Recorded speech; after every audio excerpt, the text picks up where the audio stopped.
Francis D. Childers was born on Cooper's Creek, November the 5th, 1918 and 93. Now, well, we moved from there to Oconee River, to the Jim Dowdle's place up on Mingus Creek. At that time, I was 6 years old. At Cooper's Creek, I'll go back there, where I was born, there was a big old, tall holly tree in the yard, I remember. I must have been about 3 years old. There was a holly tree in the yard, and it was about 50 feet tall, the tallest one I've ever saw. And I remember the Indians come with a blowgun to shoot the blackbirds. It was full. And these arrows were sprangled out to hit lots of birds when it went up. And when it hit them birds, the arrow would fall to the ground. The Indians pick them up, put the birds in the sack, take them home and eat them. When I was little, must have been 2 years old, not over that. I remember it. How I done it, don't know.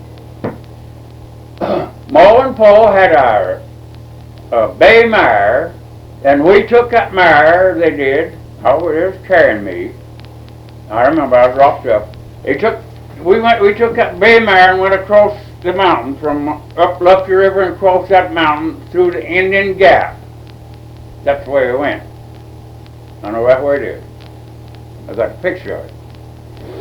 We went through there, a little old place in the mountain. They found a Newfound, they call it. Newfound Gap where they built the road, but that's the only way above there, Indian Gap is. And we went down that river, and the flood, there will come a terrible rain, come a great flood through there, down the Pigeon River. Logs, rocks, and everything was coming. They crossed that river, put Ma and me on that mare, Pa did, and there was a big log coming. He said, go on out there, that mare will take you through. That log will get gone before you get there. Had a little ways to go. It did. It went on through, and I remember she laid me down in a bunch of bushes. Buddy, I don't know if I made you ever remember that. Well, Pa, she sent the mare back. That mare went right on back. Got Pa, brought him across. And there's an old house over there, and there's a blockade, making liquor. He said, well, I have to go in here to stay tonight. I didn't hear him, but that's what Ma said. I must have been about dead. Well, I remember now this.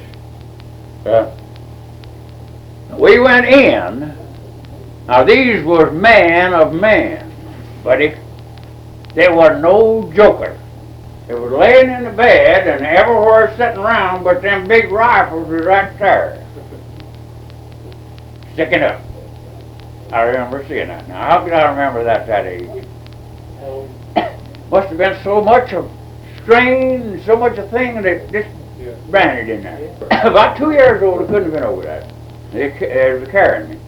Well, I don't know whatever happened. We went on. I was too young to remember what happened after that, but we stopped in the Sugar Land. And that's where that place is, stores and everything is. Gatlinburg. We call it Sugar Land. Then it's right above there. The same place is there yet. Yeah. Well, he went on down through that little place somewhere in Tennessee. I never know what happened after that. Yeah, he's hunting a way to make a living, farm or something. That's what his intention was. But he tended a little place down in there a while, but I don't remember after that what went on. I don't know where we went from there. I do not know. Now, we started moving from there over across the ridge to another little old house. He moved to where he could find land to tend. That's all the way he had living. And we didn't have nothing but some beds. We carried them all across the hill. And when I got there, there's an old chair there that was lined with a black skin. Scared me. Paul said, oh, it's just a bear skin, won't hurt you, it's dead. We stayed there a year, I think, or more. Then we moved to Couch's Creek, right about 4 miles across the creek, across the mountain. divide up there, you know where that was? Above the old coal place, there's a main divide goes between Mingus Creek and Carson Creek.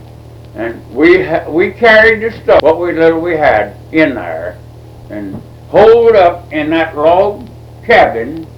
The puncheons was made out of logs and hewed. There was nothing fancy to it. The cracks was in it, but they had most of them stopped. And the walls was logs, and they was daubed with mud. We stayed there some years. I don't know how long it was. Must have been about 7 or 8 years there. Then we moved down to called the John Smith place on the creek. This was up in the cove. Before we moved down to the John Smith place on the creek. That was the cove up there. Well, right in there, it all wound up. We must have stayed there about 7 or 8 years too.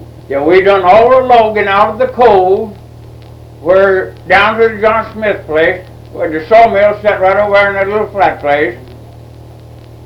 Sold all the timber we could get in there, and that helped pay for the place. What did you log it with?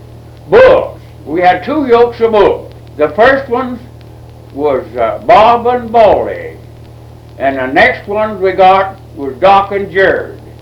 Two red bulls, and these others was big horny. One was a bay, and the other one was a white spotted. And they made our living, most of it.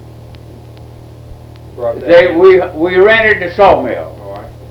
They brought it up, one half for the other. They sold it one half for the other. And well, I'll say that went on for about 7 or 8 years in there. Now here it comes to the climax. I'll get done with it. Won't take long. We worked there and farmed that little land all we could. The Guswood wouldn't make nothing much. And Paul went to the cotton mills, took us all to the cotton mills. He thought he'd get more money. We worked some. I worked in the cotton mill, learned how to weave and all that stuff.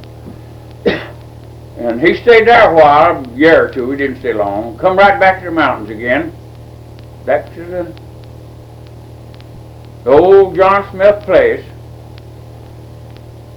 And I don't know, he moved 3 or 4 times a week from there to the cotton mill before we finally left. But this logging job got done, the sawmill went out, had some lumber left.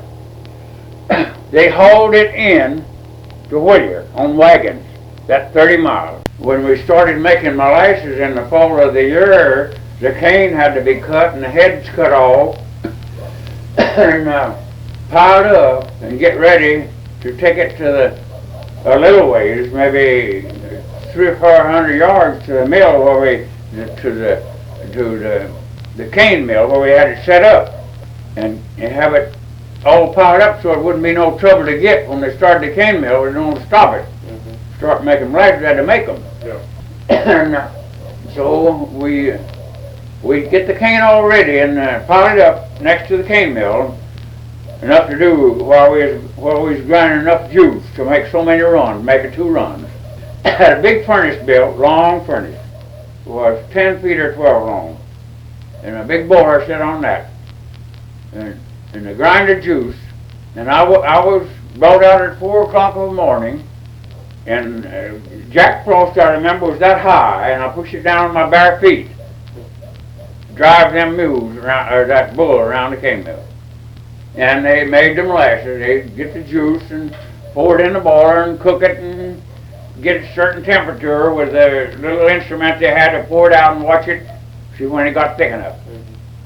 So, well, that went on for about a week. It took us about a week to get ours done. Then somebody else would get the same outfit. Sometimes they'd bring their stuff to our place down there, that same where the sawmill was set up. And we had it up in the cold too. That's all sweetening we had. It didn't cost nothing much, but somehow they didn't have too much. Well, they made the molasses. Paul's molasses was the best they ever made anywhere. He had the good. He made them on a copper furnace, you see.